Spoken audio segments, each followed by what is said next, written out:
Hello YouTube. Today I'm gonna make a video on some tips that I want that you should follow. So it's not really a mandatory video, but I just think that you should all watch this just because it will help you out in the future. Because these are some of the things I have faced myself. So, number one, only have one person as owner. You can have like two co-owners if you want, but just one as owner so people know who's in charge. If you have more than one owner, then that's gonna really be annoying, because then they'll be like, some people want to talk to the owner. They want to help out and contribute. So they'll be like, who's the owner? And you'll be like they'll list off a whole list of people who are owners. Yeah, Mineplex has it and stuff, but really, most of you won't have as big servers as Mineplex is. I have ones, but I'm not gonna get into that. But it's just better for everybody if everyone knows who is in charge, because you can't constantly be reading and approving it with everyone. You gotta have one guy in charge. That's why we have presidents, prime ministers, and stuff like that. Because then, in case of any emergency, you have one man making the decision. It's not always good, but you can have two co-owners. Don't have 5 co-owners and 2, 3, 4, 5 owners. It's just annoying as heck. Especially for me. I would never have a server like that. So, just have the person who's paying for the server be owner, and just have all your friends as co-owner, or admins, or head admin. So, number 2. Don't give anybody console access unless you fully trust them. This isn't really, really important, because I have made the same mistake before. Because, also, I gotta show you something.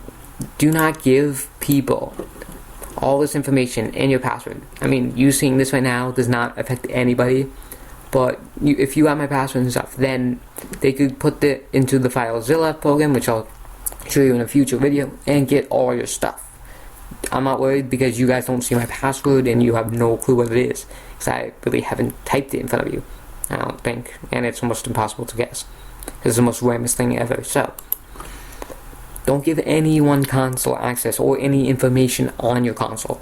You can tell them what plugins you want. They can do such questions and stuff. They can see your plugins. They can ask you what you did for this config. Okay.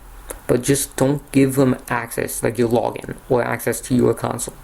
Because that will, they might blow it up. If I hated someone and I was able to get console access, I would. But that doesn't mean I would do it to you. I have no purpose in doing it to you. Little 5-year-olds might. So, don't give anyone console. So, the same thing with ops. Don't give too many op op. Only those that you trust. Because if you give everybody op, you have no point. There's no point in owning a server, because then there's no control. Everyone is giant free for all. It'll be like Vietnam. Or it'll just be chaos all over the place. Okay. Number 4. Don't give too many people ranks. This, I realized after a few years, that this is one of the main reasons it's hard to get players.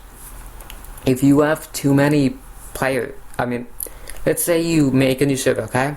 You have 5 mods on, and there's you and a co-owner or 2 on, and you're just getting new players.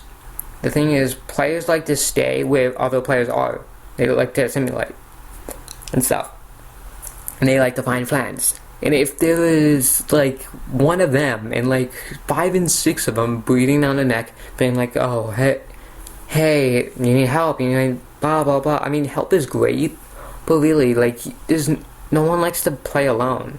They like to find friends, and they like to do everything else. So make sure, if you're gonna give out ranks for free, especially, then just make sure you limit it, because then they'll feel all alone, and you gotta. It took me years to actually understand this, because my first server was a success, and then yeah. So, anyways, don't give too many people ranks. There needs to be more players than ranked people. Maybe at first if you're able to get more players. Next, make backups a bit. I will show you in a future video how to do this, but at first, when you first make a server, it's fine. There's no reason to make a backup. But backups, when you start getting popular, towards episode 8 or 9, if I do end up making one. So, The next one. Oh wait, I already said that. Limit number of ops. Make your server fun and enjoyable. Yes, I encourage you to make a bunch of rules, but that doesn't mean you can't really have fun with it.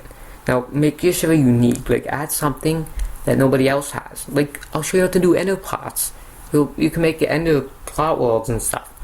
You can make your own custom roads in there. You can, like, you make your own skyblock and stuff. Like, you go and hunt for plugins that make your server funner, like mini games and stuff. Like, they even released the Herobrine plugin. I think they did. I'm not positive, but it costs money online. You should try to find stuff that makes it unique. Because if you just stick a shop in a build world and stuff, like, even I think that's boring. You gotta find stuff that makes your server unique. Because if you don't, then who wants to play on it? Like, I don't think anyone really does. I wouldn't. If it's just boring stuff, because that's how common it is. So just don't do one or two. Like, I mean, if you're gonna do a big survival match with your survival building world and stuff, then that's fun. But just don't overdo it. And also, I forgot to add this one to the list. That was like the last one, as I literally wrote this within a matter of minutes. Don't abuse. Literally, the number one reason I've seen servers like fail is because they are too childish, if that makes sense. If you are constantly like abusing, I mean, yeah, when you're 5 years old, it's fun to go and play around. I mean, you can act 5 years old on Minecraft too, but I guess that's kind of the point. But when you're trying to be a good server owner, you gotta make sure you and your staff are being nice. If someone's being bad, you need to eliminate them. You cannot allow bad staff. If they're reporting them, if there's constant reports of them, like, you gotta be on the side of your players and that. It's like police. You have your police forces with civilians, trying to make sure they're staying okay. The police being mods and civilians being players and stuff. You gotta make sure they get along. If they don't, if you give them jail and they're constantly jailing players, that does not make your server fun and enjoyable. Just saying. So yeah, these are just a few tips I thought of right off the top of my head that I wish I had some pointers before, so I made this video to help you guys understand some things you need to do to make your server fun. I probably might have more videos like this later, so yeah. But for now, please like, subscribe, and tell your friends about my channel. And yeah, thank you. Bye.